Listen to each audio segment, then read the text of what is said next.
Em,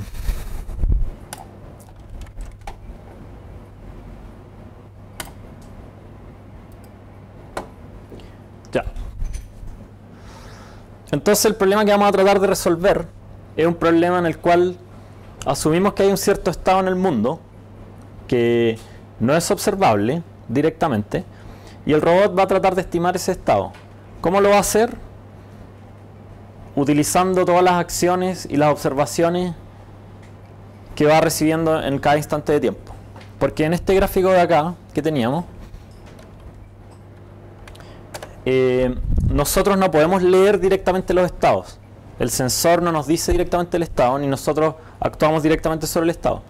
Nosotros ejercemos estas acciones que las podemos ir guardando o utilizando para hacer ciertos cálculos. O sea, estas sí las conocemos. Y también podemos tener las observaciones, que pueden ser directamente lecturas de los sensores o el resultado del bloque de percepción que fue el que vimos hasta la clase pasada y antepasada. Pero esto, que lo queremos saber, no lo podemos medir directamente. ¿Qué puede ser un ejemplo de un estado? ¿Alguien me puede decir?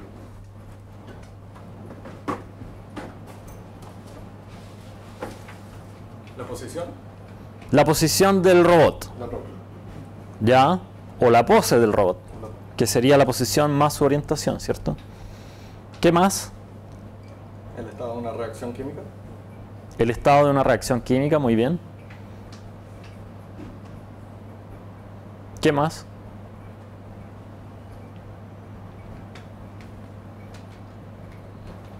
Puede ser, por ejemplo, la posición de otro objeto móvil que ande por ahí.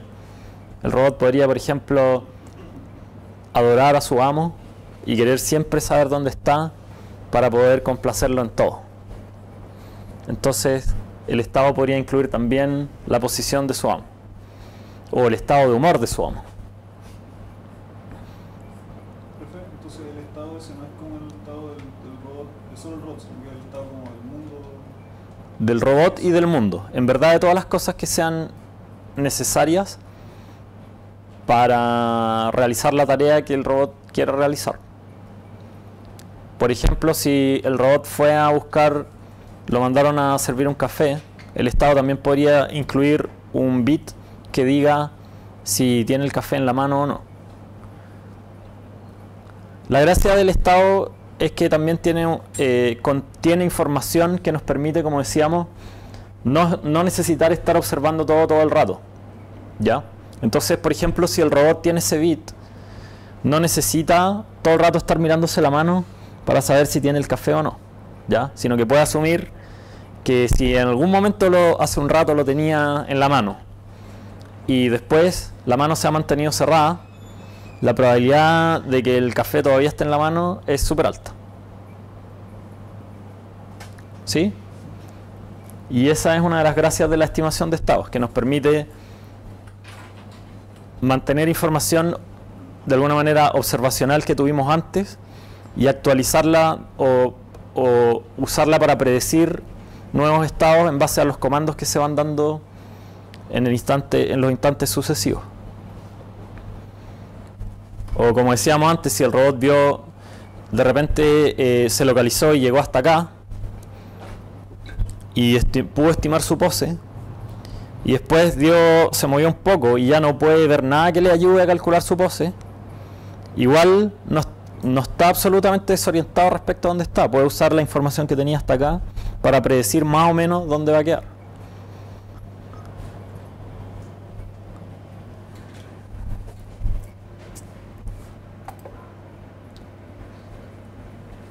Una cosa súper importante es que los métodos más exitosos que existen para estimación de estados son métodos probabilísticos bayesianos. De hecho, se llaman filtros bayesianos y de eso vamos a hablar un poco en esta clase. En este tipo de planteamiento, el robot va guardando no una hipótesis sobre su estado, sino que una creencia de su estado. Y una creencia consiste en una densidad de probabilidades o una distribución de probabilidades que puede ser discreta, si el estado es discreto. ¿Cómo podría ser la creencia en el caso del bit del café, Romina?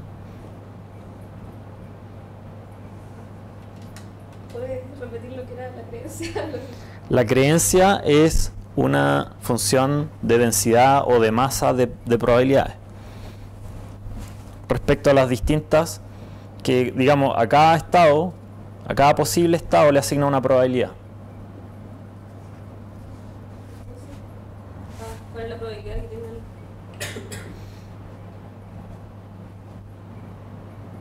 ¿Le asigno una probabilidad? O sea, si tengo la mano cerrada y tengo el café, ¿qué probabilidad tiene? ¿Una cosa así? Claro. En el caso de... A ver, el estado es una variable, que sería esta variable x, ¿ya? Entonces, puede tomar dos valores. En este caso, 0 o 1. ¿Tengo el café o no lo tengo? La creencia, en cambio, es una función de densidad o de masa de probabilidad. En este caso de masa, porque es discreto. Entonces, la probabilidad de 0 va a tener un cierto valor, pongámosle p sub 0, y la probabilidad de 1 va a tener otro cierto valor, 1 menos p0 en este caso, ¿ya? O sea, esta la puedo describir con un puro parámetro.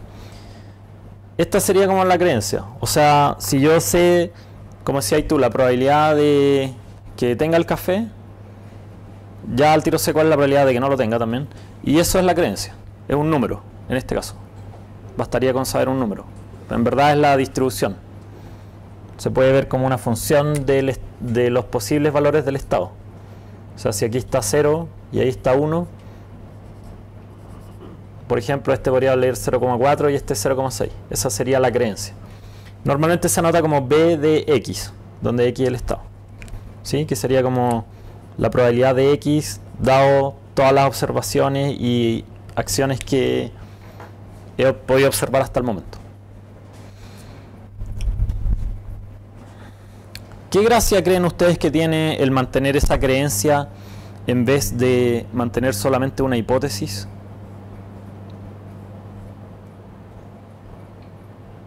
Es más relativamente cierta, ¿Ya? porque un estado, o sea, una hipótesis solo puede decir algo más cerrado, decir sí, tengo el café o no, no tengo el café. Mientras que una densidad de probabilidades puede decir muy probablemente tenga el café. Y además ayudaría a, por ejemplo, a los errores por el tiempo, que sería difícil de expresar en un estado, diciendo, de hecho no se me ocurre, mientras que en una probabilidad simplemente sería ir cambiando el valor con el tiempo y decir, bueno, ahora es menos probable que tenga el café, ahora es menos probable que tenga el café, ahora es menos probable que tenga el café. Claro, exactamente. El mantener una densidad de probabilidades nos permite mantener también una cierta medida de la incerteza que tenemos, que está relacionado con lo que decía Enzo. O sea, si yo agarré el café y después me fui caminando y nunca abrí la mano, probablemente siempre voy a creer que lo tengo, pero a lo mejor a medida que avanza el tiempo puede ser menos probable que lo tenga, por distintos motivos. Quizá un ejemplo más claro de eso es que este que he puesto otras veces de si yo sé mi pose ahora y sé que no voy a chocar con estos bancos, pero después cierro los ojos y empiezo a caminar, mientras más tiempo pasa, más va aumentando mi incerteza. Ahí como que choqué. Y el hecho de poder mantener esa incerteza es súper valioso para poder hacer cosas al respecto, por ejemplo, que sería como un sistema de percepción activa, que cada cierto rato a lo mejor miraría la mano para ver si de verdad está el café o no, como para para volver a bajar la incerteza, y después puede seguir feliz por la vida alegremente, a lo mejor botando el café al pasillo del DCC.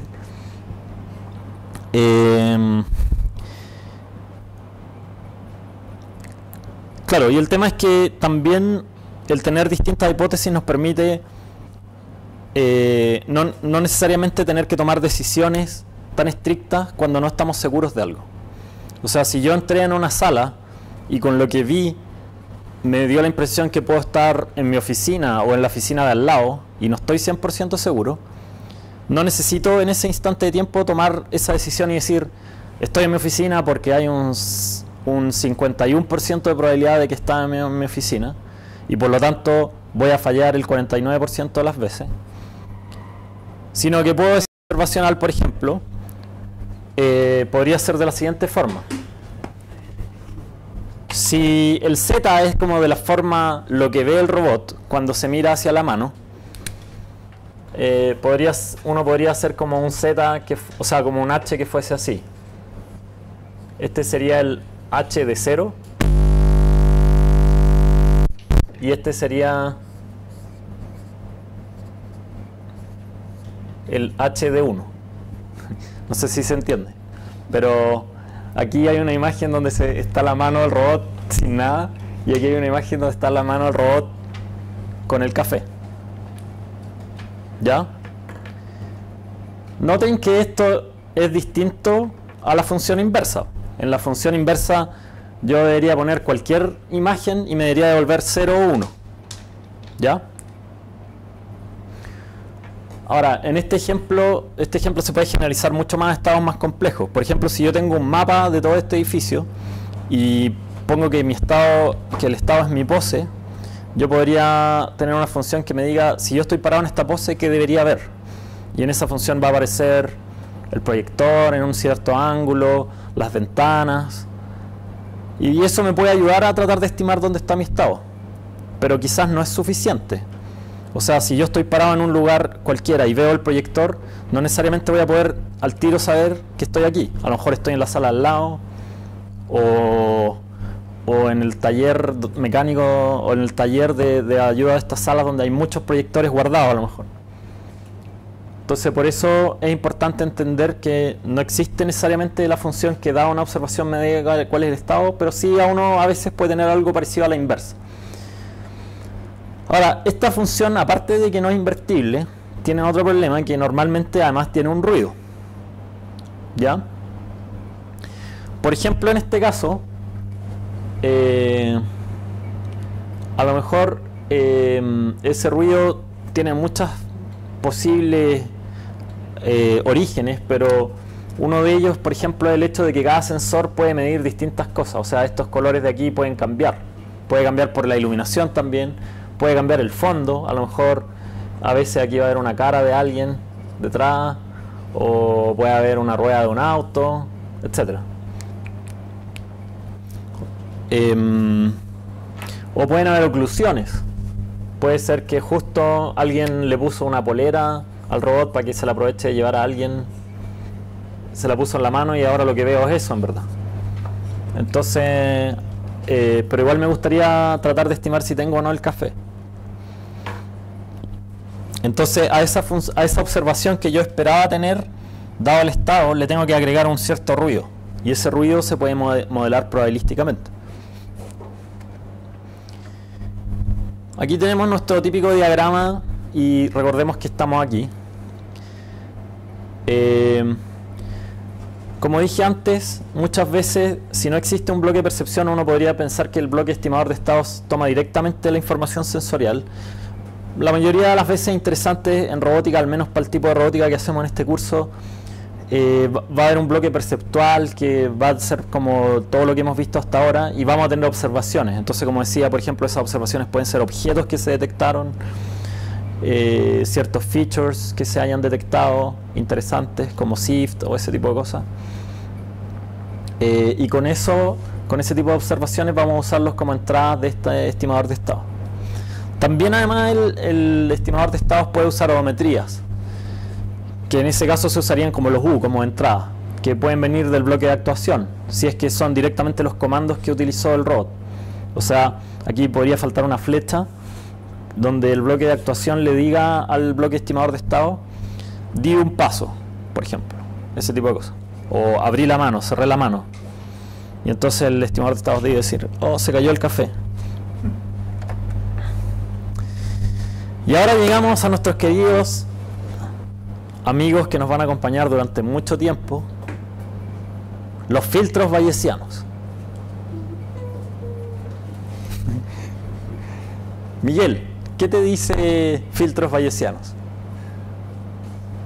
¿O qué te dice bayesiano o filtro? Dice que alguien que ¿Alguien Bayes?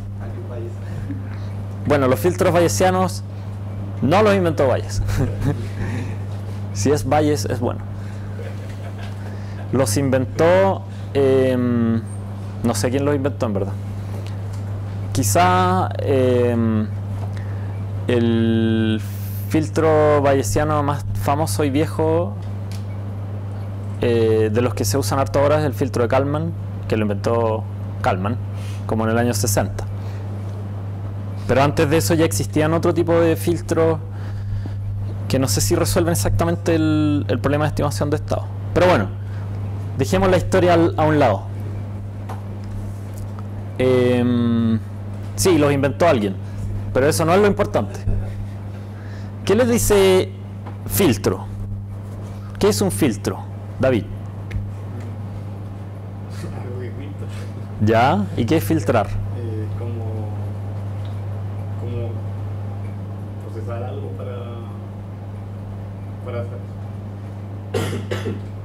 para obtener un resultado distinto. Me suena en este sentido como a quitar ruido o algo así. Muy bien, ya, ok. Un filtro, como en el sentido mecánico, es algo que yo le hago pasar una mezcla de algo y así como un colador deja ciertas cosas atrapadas y otras cosas las deja pasar, ¿cierto? Entonces a lo mejor si tengo agua con algo cochino y quiero sacar eso cochino, lo puedo hacer pasar por un filtro bacán que guarde todo lo cochino en el filtro y deje pasar el agua pura, y después se la puedo dar a una persona amada sin riesgo de que le pase algo. Como dices tú en este caso, eso que dejamos pasar es como una señal, digamos, y lo que absorbemos es un ruido. Ya, bien. Eso como concepto es un buen concepto. Ahora, los filtros bayesianos no solamente filtran, también tienen esta funcionalidad de memoria de la que hablábamos, que es como ir integrando en el tiempo la información que vamos obteniendo a lo largo del tiempo. En ese sentido, la palabra filtro es un poco incompleta, ¿ya? A lo mejor son como filtros e integradores y fusionadores. Vamos a ir viendo exactamente qué significan. Los filtros bayesianos son, como dije, por lejos la herramienta de estimación de estados más exitosa y utilizada. En particular, el filtro extendido de Kalman es lo que está extendido en toda la industria y se ha usado exitosamente en muchas aplicaciones famosas y también muy coloquiales. Por ejemplo, la primera misión que fue a la Luna, la misión Apolo, utilizaba un filtro extendido de Kalman para estimar la trayectoria de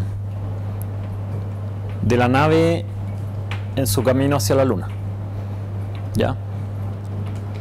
Porque ustedes comprenderán que no existe un sensor para la nave para saber dónde está exactamente en cada instante de tiempo, pero es súper importante saberlo. Pero sí hay observaciones, la nave puede mirar y decir, ah, ya, hay tal ángulo, tal cosa, no sé.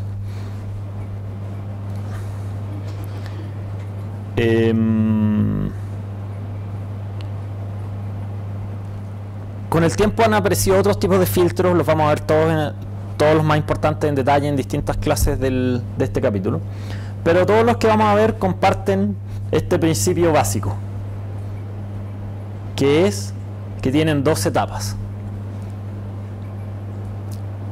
Ronnie, ¿qué te dice este diagrama de aquí?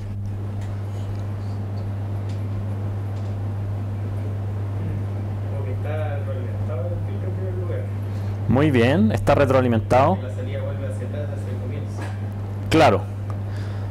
El filtro está retroalimentado y eso se debe a que el filtro es una herramienta iterativa para calcular o ir estimando el estado.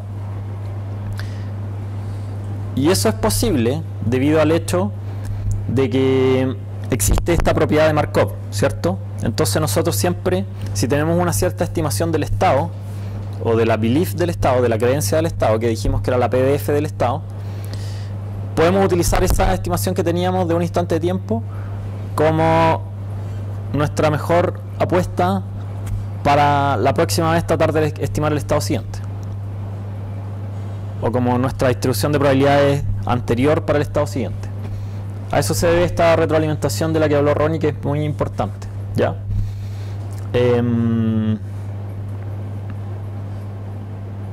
¿Qué más, Ronnie, ves aquí, aparte de esa retroalimentación?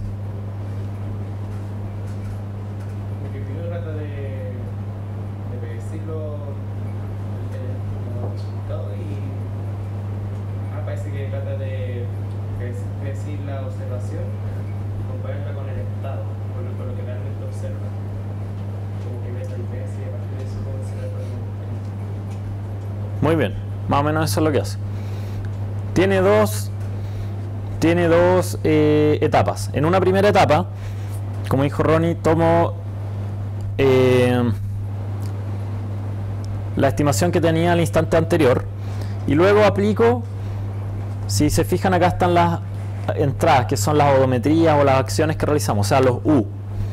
En la etapa predictiva tomamos el X que teníamos del instante anterior, o la creencia que teníamos del instante anterior, le aplicamos el U y utilizamos el modelo del proceso, del cual ya hablamos, pero vamos a hablar más en algún momento, para predecir un nuevo estado. Yo estaba aquí, ahora di un paso y me voy a quedar con una nueva densidad de probabilidades. Matías, ¿qué debería ocurrir con la incerteza en este paso con respecto a la incerteza que tenía antes de realizar esa predicción? Debería aumentar la incerteza. Exactamente, la incerteza aumenta. ¿Por qué?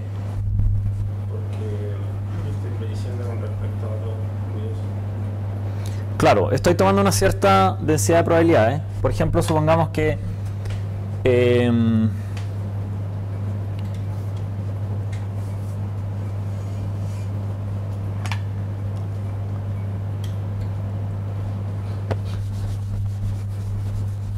tenemos un caballo que está corriendo una carrera, o un auto que está andando a lo largo de un túnel. Ya aquí está la entrada del túnel y aquí está la salida. Y yo tenía una cierta probabilidad de dónde está el auto. Puede ser esa, supongamos. Y luego dejé que pasara un instante de tiempo y el auto dio un paso, o avanzó una cierta cantidad que la puedo medir a lo mejor con el odómetro del auto. Al hacer eso, toda la incerteza que tenía de antes, no hubo nada de la información que recibí que me ayude a reducirla. Por el contrario, recibí una cierta información que le va a agregar incerteza a este paso. Y entonces normalmente lo que debería pasar es que ahora, por un lado, se mueva esto, se mueva a la media, de acuerdo con el U que hubo, que a lo mejor avanzó un poco, pero además la incerteza debería aumentar. ¿Sí?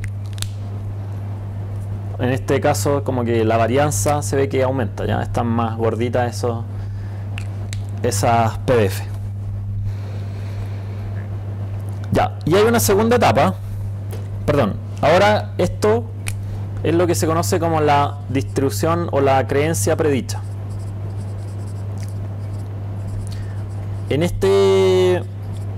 esta creencia estoy utilizando toda la información que tenía hasta el instante anterior y le estoy agregando además la acción de control que hubo entre medio, o la odometría que hubo entre medio. Pero lo que aún no he agregado son las observaciones. Yo estaba aquí, cerré mis ojos, di un paso y ahora se hizo la luz y recibo una nueva observación. Y ahora voy a integrar esa información para corregir esta PDF que tenía aquí. ¿Qué debería pasar entonces, Fernando, con la incerteza en ese paso? Debería disminuir, exactamente. Por un lado, la media se va a mover un poco también, porque puede ser que estaba aquí y ahora vi que la salida del túnel está a una cierta distancia, con un cierto ruido, por supuesto, pero yo le voy a creer un poco a eso le creo un poco también a mi estimación predicha que tengo y me voy a mover hasta aquí. Vuelvo a reducir la incerteza y vuelvo a mover un poco. A esa se le llama la etapa correctiva. Y para pasar de ahí a ahí lo que usé fue la observación que tuve. ¿Ya? Recuerden que los estados y las observaciones siempre corresponden a un instante, que son simultáneos. El X sub k es simultáneo con el Z sub k. En cambio, las entradas o los comandos corresponden a los intervalos entre medios, entre un estado y otro, o entre una observación y otro. ¿Sí? Entonces aquí trato de predecir todo lo que ocurrió entre medio, y aquí utilizo la nueva observación que recibí para corregir. Y lo que sale de aquí es una nueva creencia, o la creencia a posterior, o a posteriori del estado. ¿Alguna pregunta?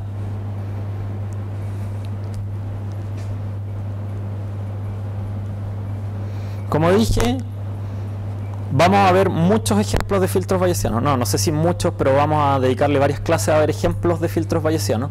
Pero todos ellos comparten este principio. Y todas las cosas que dijimos. Entonces es súper importante que entiendan esto ahora.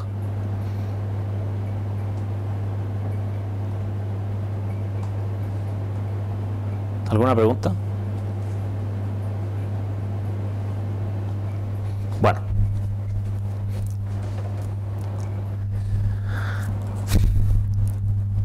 Esta parte puede verse un poco más densa en ecuaciones, pero traté de hacer unas diapositivas que permitieran verlo más intuitivo. Normalmente lo que se hace en la etapa predictiva es hacer una integral de dos cosas. Yo tenía una cierta creencia a priori, que sería esta roja de acá, ¿ya? Y además tengo mi modelo del proceso.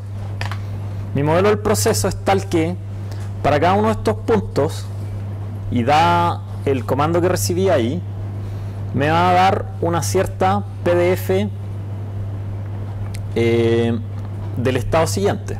Ya, si yo estaba acá y apliqué esa acción, debería quedar ahí a lo mejor. Voy a replicar este eje para no sobrecargar tanto el de abajo. Si yo estaba ahí, a ver, y voy a volver a dibujar esta de acá. Esta es la roja, que sería la a priori que tenía. Si yo me paro en cualquier punto de esta, como este, que tiene su probabilidad roja asociada, yo puedo, utilizando el modelo del proceso, decir, ya, si estoy aquí y apliqué esa acción U, que la conozco, es la misma siempre, porque yo sé cuál era U sub k, entonces la PDF que debería quedar es esta. Si ahora me paro aquí al lado, la PDF debería ser esa. Y así sucesivamente para cualquier estado anterior que exista. Eso por un lado.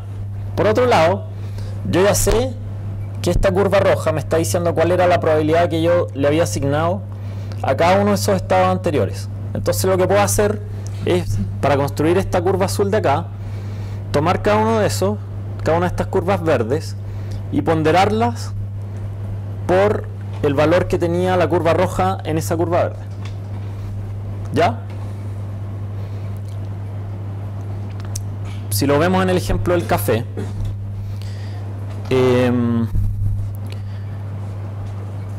supongamos que la acción fue mantener la mano cerrada. Yo sé que mantuve la mano cerrada. Y originalmente tenía una probabilidad de 0,99 de tener el café y de 0,1 de no tener el café. Perdón, de 0,01 de no tener el café. Y luego sé, de acuerdo con mi modelo, que si no tengo el café, lo cual lo escribiríamos como la probabilidad de 0, perdón, si no tengo el café y abrí la mano, o sea, y la mano se mantuvo cerrada, que es la acción que ya realicé, que sé que realicé, la probabilidad de que el café esté es 0, porque si la mano está cerrada, vamos a asumir que es imposible que el café aparezca mágicamente si no estaba antes. Entonces la probabilidad de que el nuevo X sea 1, dado que el X anterior era 0 y que la mano se mantuvo cerrada, es 0. ¿Ya? Por otro lado, si ahora calculo la probabilidad de que... ¿Cuál sería la otra probabilidad que me interesaría calcular?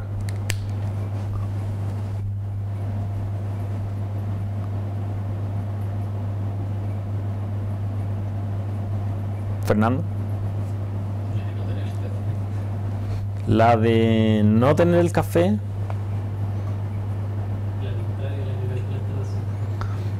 Ya, ok, la contraria da las mismas cosas, pero esa es trivial.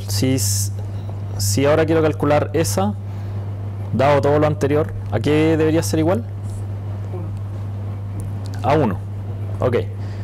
¿Me falta algo más para poder calcular las nuevas probabilidades? A propósito, esta era mi X, mi probabilidad de a priori de X igual 1 y mi probabilidad a priori de X igual 0. Aquí estoy incluyendo todas las observaciones y acciones que existían en el pasado, que deberían estar aquí condicionando esto, pero no lo voy a escribir para no alargar tanto la notación. ¿Qué me falta para calcular ahora? ¿Cómo? La probabilidad de que siga teniendo el café. La probabilidad de que siga teniendo el café. ¿Cómo escribiríamos esa? La de 1 da 1. La de 1 da 1, exactamente. La probabilidad de que X' sea 1, dado que X era 1. La acción es siempre la misma porque es la acción que yo sé que realicé. Esta no la voy a cambiar porque no tiene sentido evaluar las probabilidades para acciones que no realicé. Esta yo sé que mantuve la mano cerrada. Ya.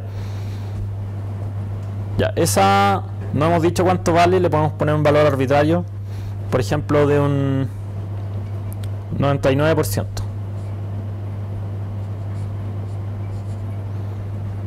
Ya. Ya no, pongámosle de un 90%.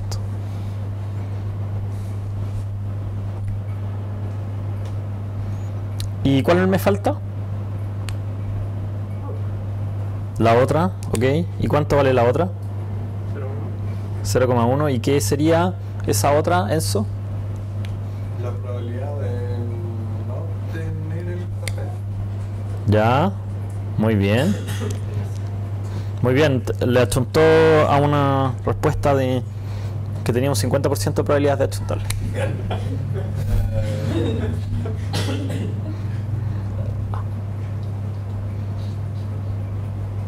Cuando antes sí lo tenía. Muy bien. Vamos en un 25% de probabilidad. Sabiendo que U es igual a 1. ¿Y qué significaba U igual a 1? No me acuerdo. No. Significaba que la mano estaba cerrada. Eso. Que la mano se mantuvo cerrada en ese periodo, en la acción. Ya, y ahora Enzo, aprovechando que estás de suerte,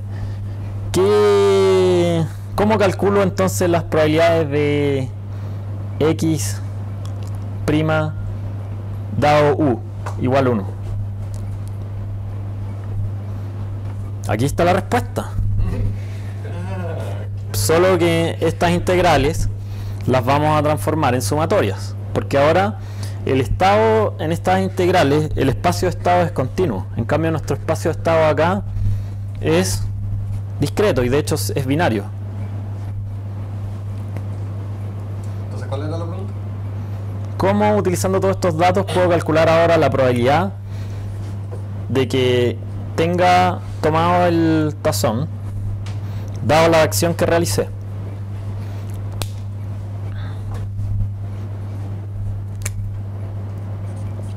Mejor no mires ahí. No mires ahí, olvídate de esto. Piensa que yo te di estos datos y te pregunto a ti, ¿cuál es la probabilidad de que el tazón siga en la mano, esté en la mano?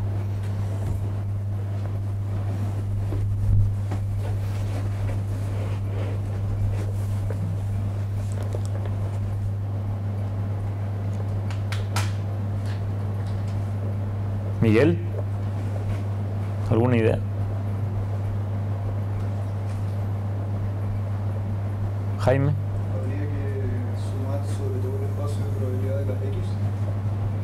Muy bien. Eso sería como la sumatoria de P de X' igual 1 dado X igual a 0 y mu igual 1.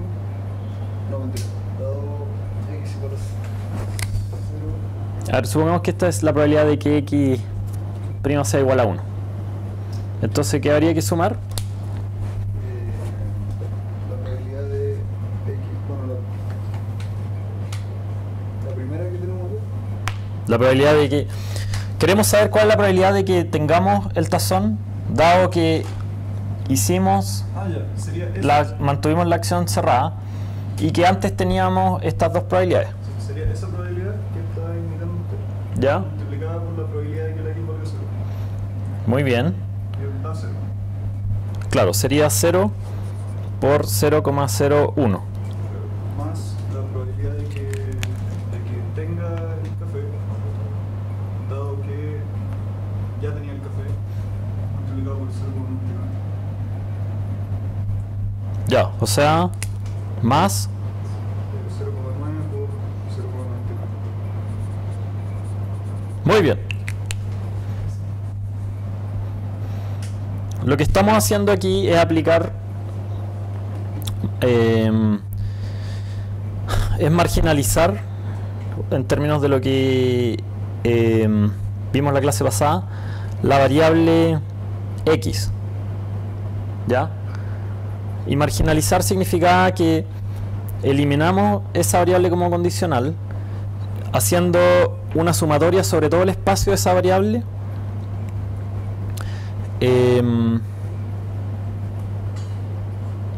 de los casos posibles y de las probabilidades a priori que teníamos de esa variable, ya que es lo mismo que hacemos ahí. O sea, en este caso, dicho de otra manera, la probabilidad de X' dado X, U va a ser igual a la sumatoria sobre todos los posibles X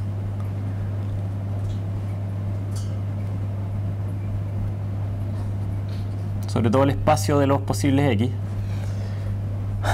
¿De qué cosa?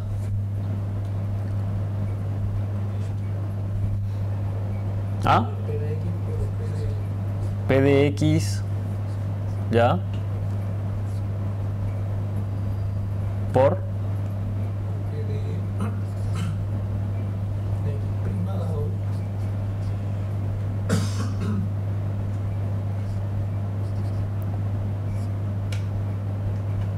claro.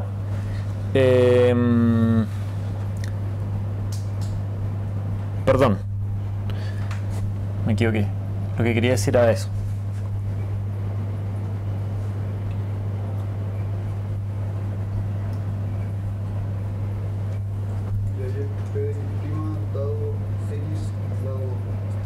Claro, en estricto rigor, para que esto quedara bien marginalizado aquí, también esto debería estar condicionado a U. Pero podemos asumir que X es independiente de U, porque ese U ocurrió posteriormente a X. Por lo tanto, esto es igual a P de X. ¿Sí? O sea, lo que está en rojo es simplemente aplicar, marginalizar la variable X en esa variable condicional. O sea, en este probabilidad condicional donde siempre está condicionado a U. Por eso les decía que es bueno que para este capítulo repasen todas las ecuaciones que vimos la clase pasada. Todo ese repaso de probabilidades.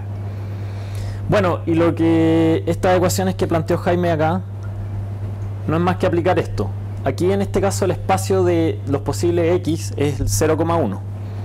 O sea, me pongo en el escenario en el cual no tenía el tazón antes y veo cuál es la probabilidad de que sí lo tenga ahora, que sería ese 0. Y eso lo multiplico por la probabilidad de que estuviese antes en ese escenario, que sería este 0,01. Y después me pongo en el otro caso, que es que no lo tenía antes.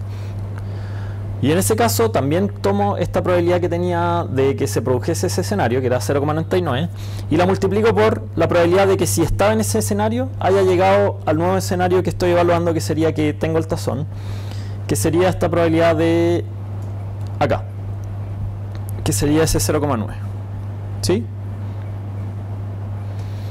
Es como decir, si quiero evaluar la probabilidad de que me mojé dado que estaba lloviendo, tendría que ponerme en el caso y tengo asignado una probabilidad al hecho de que vine o no vine con paraguas.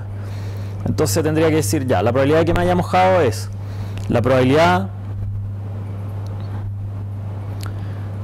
de que me haya mojado dado que vine con paraguas multiplicado por la probabilidad de haber venido con paraguas, más la probabilidad de que no me haya mojado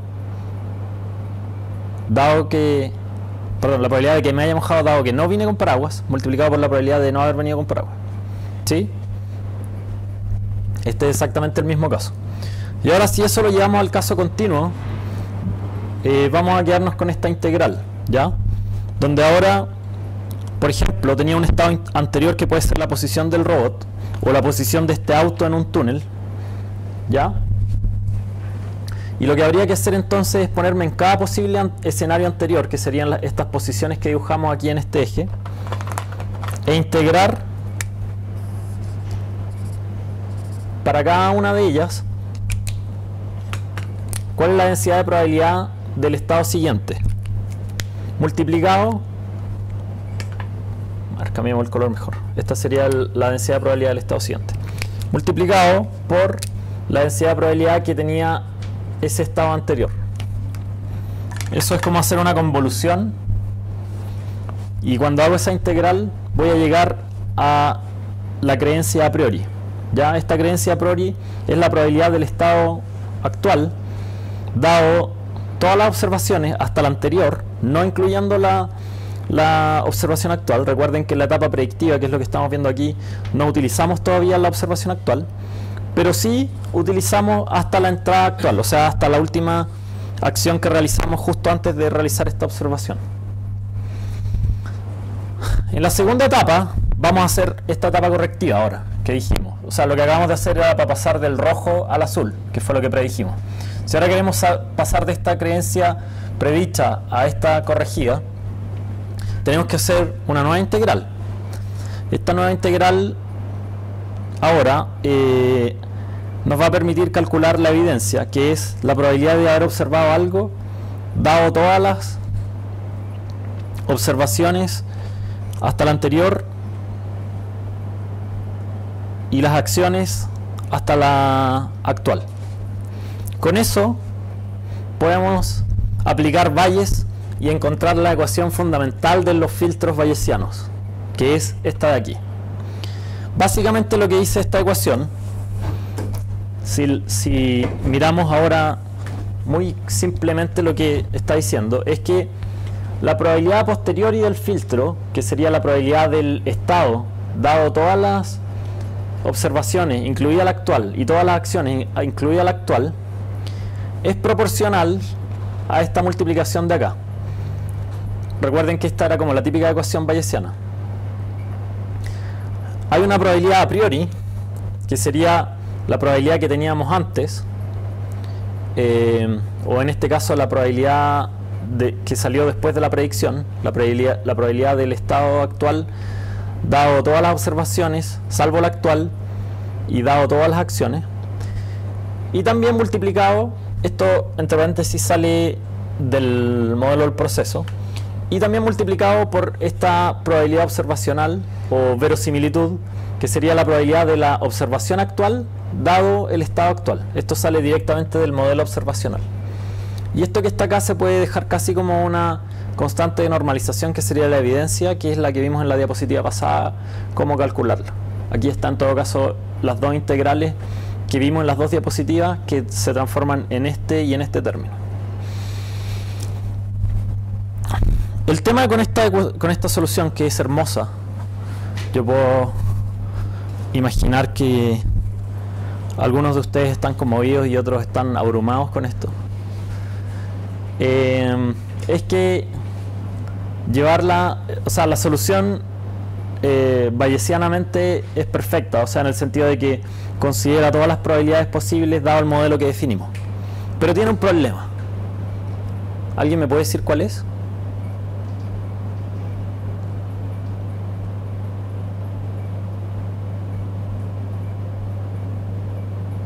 Me refiero para llevarlo a la práctica. ¿El tema de que sea recursivo?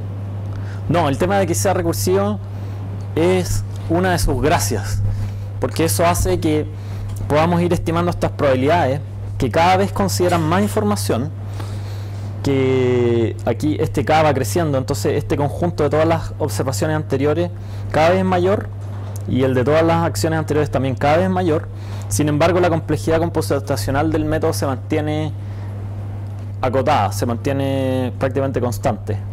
O sea, nunca es constante en verdad.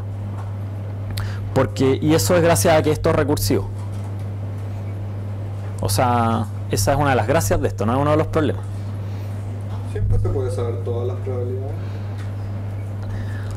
Bueno, esa es una gran pregunta. La respuesta es no.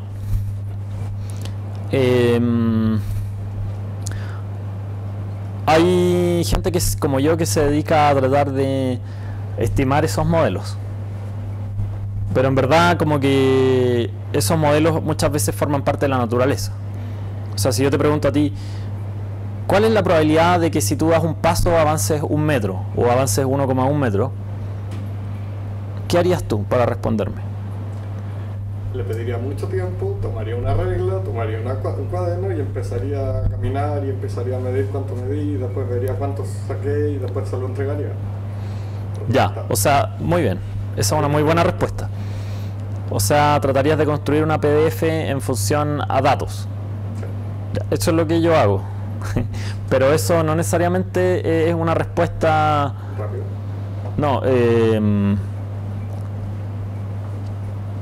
o sea, eso sigue siendo una estimación de las probabilidades, ¿ya?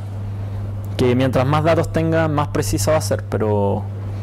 Es la probabilidad. Claro. Todo ese problema se conoce como el problema de modelamiento.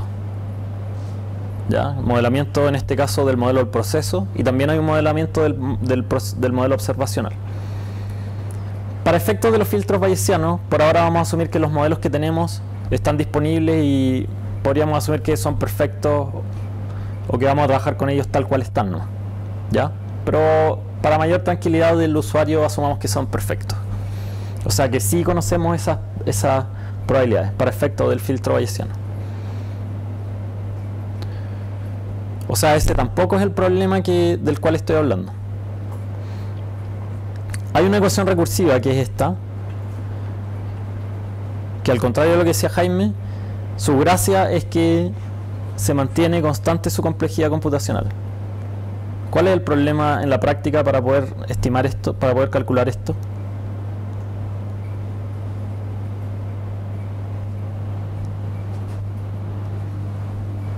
La probabilidad está abajo. La cambiamos por una constante. O sea, como no me acuerdo. Ya, el problema lo voy a decir yo, porque no sé si vamos a llegar a esto, pero yo acabo de decir que estas dos probabilidades de acá se calculan usando estas dos fórmulas. O sea, en verdad, el problema no está en esta fórmula, sino que está en estas dos. Les di una pista.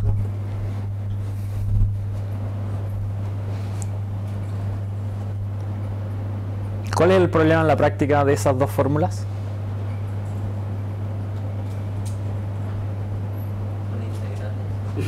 Muy bien, Jaime. ¿Y cuál es el problema con las integrales? A mí me gustan las integrales. Pero nosotros lo estamos aplicando a casos discretos. El problema en verdad es que las integrales son difíciles de calcular para un computador. De hecho, en la mayoría de los casos no las pueden calcular precisamente, sino hacer aproximaciones, y muchas veces esas aproximaciones, si queremos que sean muy precisas, pueden llegar a ser extremadamente costosas computacionalmente. Entonces, para casos continuos, que son la mayoría de los casos interesantes, para el caso del café no tenemos este problema. Se puede calcular exactamente las probabilidades si tenemos los modelos perfectos con un computador Atari 800 y va a andar en tiempo real y va a andar perfecto. Porque lo que tenemos que hacer es estos cálculos de acá, que si ven son unas pocas multiplicaciones y sumas. Pero si ahora queremos estimar en tiempo real la pose de un robot utilizando observaciones donde estos modelos son no lineales y las posibles PDF que tenemos pueden tener cualquier forma. O sea, por ejemplo, este auto que va en el túnel, la PDF podría tener una forma así, o cualquier forma arbitraria dentro del túnel. Entonces, estimar esas integrales puede ser extremadamente costoso, como decíamos, y complicado de plantear incluso. ¿Qué habría que hacer entonces para resolver un problema en la práctica que teóricamente está resuelto, pero que calcularlo en un computador en forma exacta es imposible? Muy bien. Los de atrás son los que están respondiendo las preguntas. Hay que aproximarlo.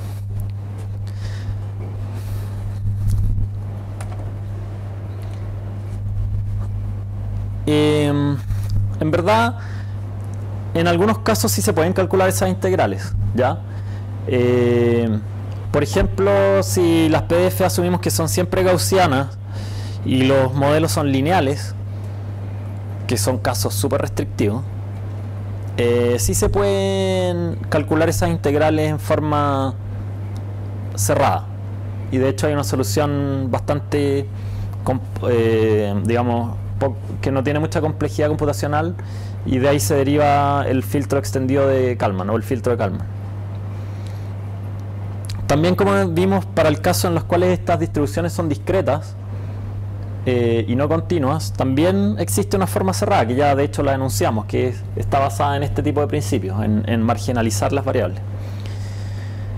Ahora, en los casos generales, lo que podemos hacer es simplemente hacer una aproximación, como decía Ronnie, y utilizar esa aproximación para resolver el problema. ¿Qué tipo de aproximaciones se les ocurren a ustedes que se podría hacer de las PDF? Asumir que son gaussianas, muy bien. ¿Y qué limitación tiene eso? Ya. Y en particular por el hecho de ser gaussiana. Porque eso de que no siempre es así es un argumento que se podría usar para cualquier tipo de restricción. No, en particular las gaussianas son hermosas, pero están súper limitadas, funcionan súper bien en los casos donde hay, digamos, monomodales, donde la PDF tiene un máximo claro y después decae. Como que en esos casos casi siempre podemos más o menos ajustar una gaussiana que va a andar bien. Pero cuando hay múltiples modos, ahí la gaussiana anda súper mal. Otra aproximación posible es discretizar una PDF. Creo que hablamos de eso en una clase, pero si yo tengo una cierta PDF como de esta forma, lo que puedo hacer es utilizar muestras que vayan representando esa forma. Entonces, por ejemplo, aquí que la probabilidad es alta, pongo muchas muestras. Aquí un poquito menos. Y en estas partes donde no hay casi nada, poquitas muestras. ¿Ya? Y como que la densidad de las muestras representa un poco la densidad de esa. Ahora, el número de muestras que voy a poder guardar en este tipo de aproximaciones es finito igual. Una aproximación de este estilo, si tuviera infinitas muestras, se podría acercar tanto como quisiera a la PDF original. Pero con un número finito va a tener una cierta... va a ser cada vez menos aproximado.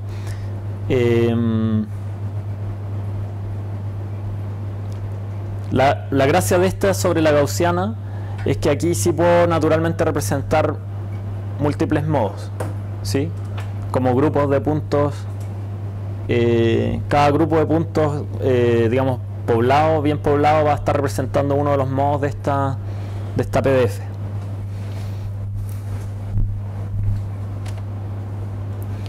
Aquí tenemos un resumen de las posibles restricciones. Si tenemos, por ejemplo, una PDF gaussiana, podemos parametrizarla con solamente sus dos primeros momentos, la media y la varianza, o la media y la matriz de covarianza en el caso multidimensional. Si es discreta, podemos parametrizarla con un set de muestras. A veces puede ser así, como en el caso del café. Ahí tenemos una PDF discreta, que por lo tanto basta con que guardemos las probabilidades de cada uno de los casos. Los modelos también pueden ser restringidos. Un modelo en general podría verse como una función cualquiera más un ruido, pero si la función esa no es cualquiera, sino que es una función lineal más un ruido, o sea, por ejemplo, en el caso del modelo observacional decimos que Z es igual a una matriz H por el estado X, esto sería un modelo lineal, entonces se simplifican bastante esas integrales y en verdad podemos reducir bastante de los problemas a problemas de álgebra lineal. Y utilizando estas restricciones o basándonos en esas restricciones podemos llegar a algunas aproximaciones notables que son las que dominan la literatura y las que vamos a ver más en el curso.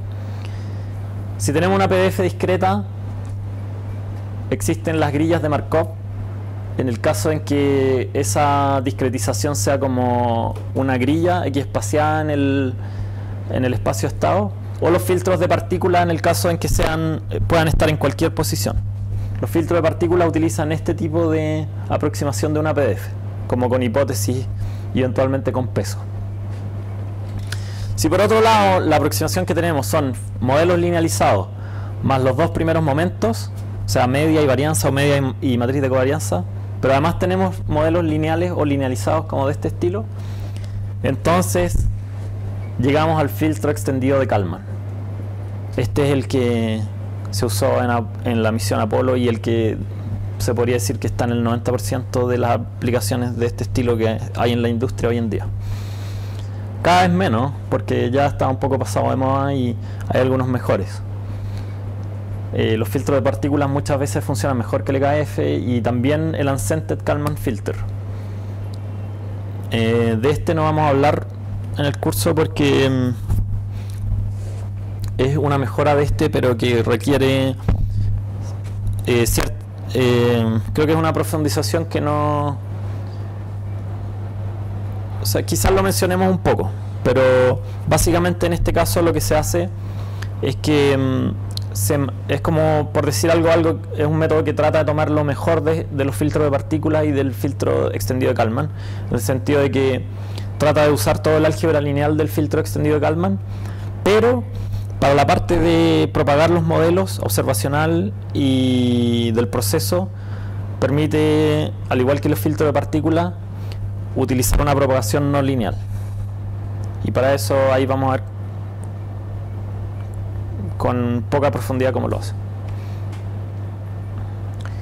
Ya, ¿para qué sirven los estimadores de estado en robótica? Para resolver el problema de localización, el problema de SLAM. ¿Alguien sabe lo que es el problema de SLAM?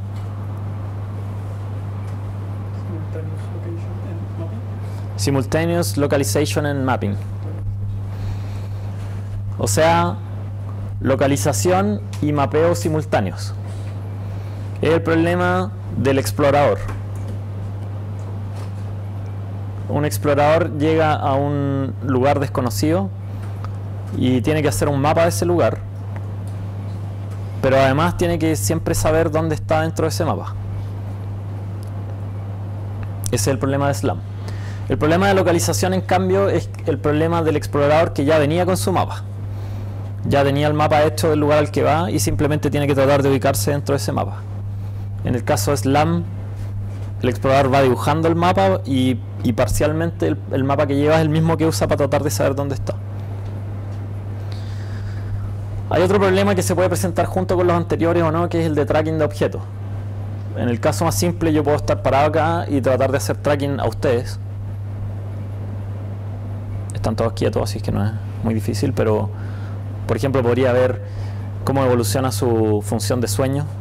Se van durmiendo algunos, después despiertan. O podría hacer tracking de, por ejemplo, si me paro en la calle, de los autos que van pasando, como en función de las observaciones, dónde están ahora. ¿Ya? Esa es otra aplicación.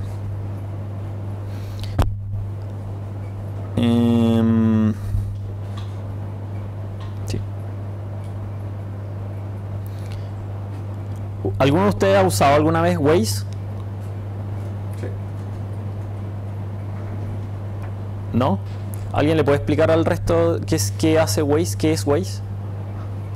El Waze es como un GPS o con un mapa. Es una aplicación de celular, digamos. De celular, claro, que usa como el GPS para saber dónde está y además le agrega como un componente social al GPS. O sea, tú puedes como compartir dónde estás, saca información si tú estás andando muy lento, supone que hay tacos, supongo. Tú le puedes decir dónde hay carabineros, le puedes decir varias cosas, entonces es como una especie de GPS con Facebook.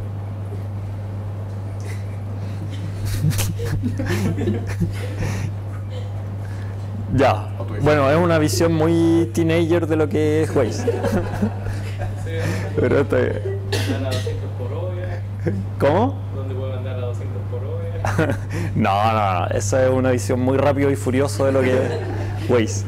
¿Alguien me puede dar algo más equilibrado, por favor? O sea, él te dijo eso, pero también le añade, o sea, uno puede predecir como el tiempo de ruta.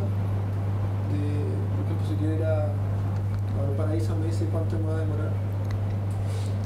Claro, es en verdad, el Waze tiene internamente un mapa de todas las calles y uno pone el destino al cual quiere ir y él te traza una ruta. Y dentro de esa ruta, o sea, para calcular esa ruta, como tú le dices a dónde vas, usa el GPS, lo que dijo Enzo, para saber dónde estás tú. Y además te va como siguiendo durante todo el camino.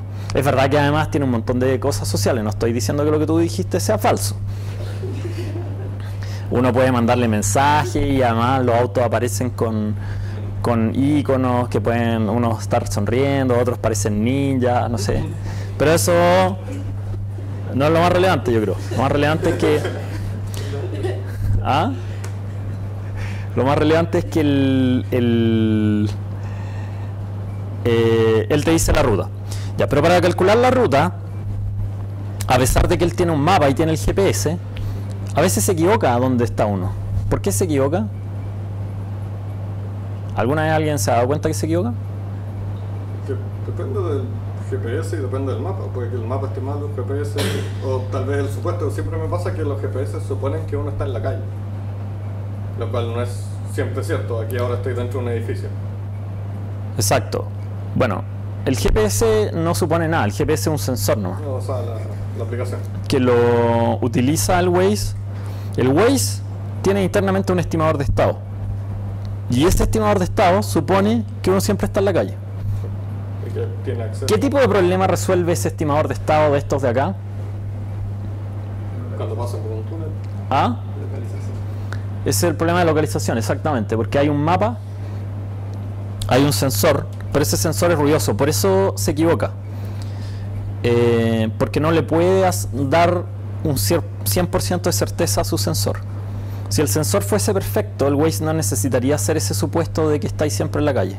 Ese supuesto lo hace solo, porque si no lo hiciera, muchas veces el sensor te iría tirando fuera de la calle o incluso te podría pasar a otra calle, no sé. Además, cuando tú llegas a una intersección y él te dice que tomes una decisión, Sí. En general él asume que le hiciste caso. Sí. Entonces después cuando tú empiezas a andar, si bien a lo mejor no le hiciste caso, él durante un rato va a creer que seguiste lo que él te dijo. Y de repente pasa cuando ya es demasiada la distancia a la cual estáis de la ruta que él te había propuesto, ahí recién se da cuenta y como que te manda, manda su estimación más cercano a donde está y como que le empieza a creer de nuevo a los sensores y no a su modelo del proceso y te calcula una nueva ruta para corregir lo que hiciste, que normalmente es una mala decisión porque Waze casi siempre tiene la razón.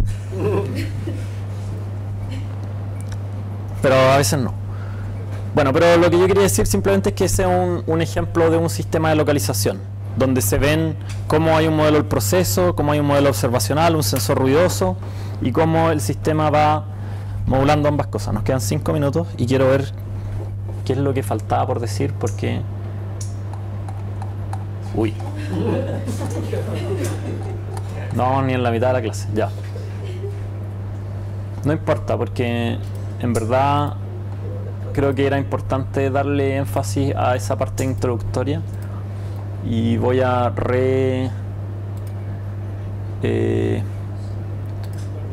reprogramar el resto de las cosas. O sea, más me interesa que entiendan bien los conceptos a ir a los detalles. El resto de los detalles los podemos reprogramar. Bueno, el problema de localización es el que acabamos del cual acabamos de hablar. Lo que uno espera estimar, el estado que uno espera estimar en un problema de localización normalmente es la pose del robot, que puede ser en 3D o en 2D. Cuando es en 2D, la pose tiene esas tres coordenadas, X y θ. Por ejemplo, en un problema de fútbol robótico, uno tiene el mapa a priori, que sería como las poses de los arcos, de las líneas, etcétera, y el robot que está viendo siempre esas cosas trata de, con esas observaciones, estimar su pose dentro de esa cancha. O el Waze es otro ejemplo, etcétera. En el problema de SLAM, como ya dijimos, queremos estimar la pose, pero además tenemos que estimar el mapa. El mismo mapa no lo conocemos a priori y lo vamos refinando cada vez más. Esa es otra aplicación, además de la de localización, de... eso no está en R3. De estos sistemas de estimación de estado. Un concepto interesante respecto a la construcción de mapas es el de mapas de ocupancia. Los mapas de ocupancia son una forma de representar el mapa de un entorno que podríamos decir que es como, para los que hicieron computación gráfica, análogo a lo que uno haría con una representación de voxels, así se llama, donde yo discretizo el espacio, puede ser en 2 o en 3 dimensiones, y pongo en principio un 1 o un 0 dependiendo de si esto está ocupado o no. Entonces, si el espacio está libre, voy a tener puro 0, y donde hay paredes voy a tener un 1. Ahora, ¿quién me puede decir cómo sería, si este es un estado, cómo sería la creencia para este estado?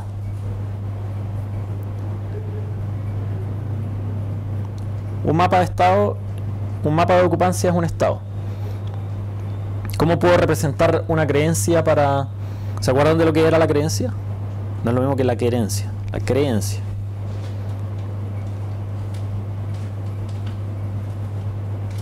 ¿Nadie se acuerda de lo que era la creencia? En vez de los unos, La belief. de uno. Exacto, exacto. La creencia era la densidad de probabilidad. Entonces, para este caso, para una variable binaria como la que vimos antes del tazón, van a ser 2 probabilidades. Aquí es como una variable binaria elevado a n por m, vamos a tener que en verdad para cada valor de estos, en la creencia vamos a tener una probabilidad. Entonces, en vez de tener 0 y 1, vamos a tener números entre 0 y 1, que sería como la probabilidad de 1.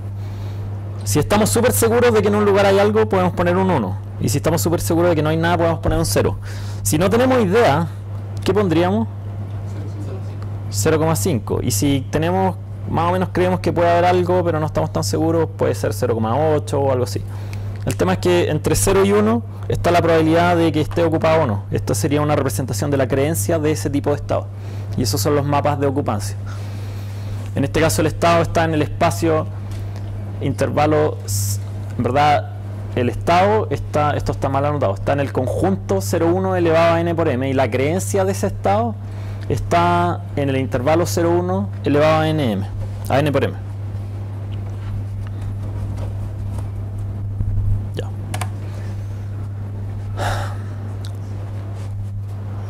está el problema del modelado, del cual ya hablamos porque a partir de la pregunta de Enzo, los modelos, el modelo del proceso, que es el modelo del estado actual dado el estado anterior y la acción que hubo entre medio, y el modelo observacional, que es la probabilidad de una cierta observación dado el estado, hemos asumido que los podemos saber a priori, pero en verdad cualquier aproximación teórica que hagamos puede ser súper poco precisa y además tener mucho ruido. Entonces en el problema de modelamiento nosotros tratamos de estimar esos modelos.